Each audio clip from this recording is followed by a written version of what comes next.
महायोगी चॅनलमध्ये आपलं स्वागत आहे। आपल्या मागच्या व्हिडिओमध्ये आपण सारे कसे छान ही इयत्ता तिसरीची मराठीची कविता शिकलो।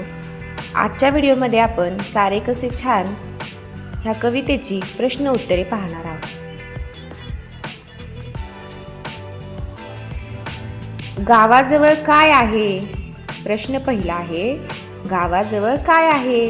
तर मुलांनो, गावाजवळ नदी आहे। प्रश्न दुसरा, नदीच्या पाण्यात काय आहे?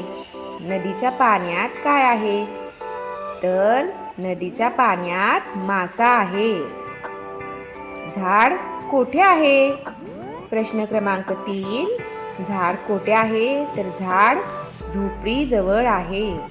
झाड झोपडी जवळ आहे। झाडावर काय आहे? तर प्रश्न चौथा होता, झाडावर काय आहे? तर त्या प्रश्नाचं उत्तर आहे, झाडाजवळ पक्षी आहे।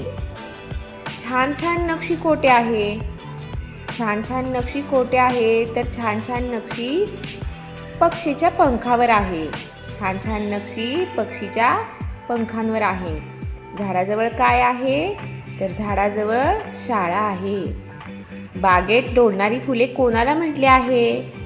तर मुलांनो, बागेत डोलणारी फुले कवितेत म्हटले आहे शाळेतील मुलांना। शाळेतील मुलांना बागेत डोलणारी फुले असे म्हटलेले आहे। अशा छान छान व्हिडिओसाठी महायोगी चॅनलला सबस्क्राईब करा। धन्यवाद।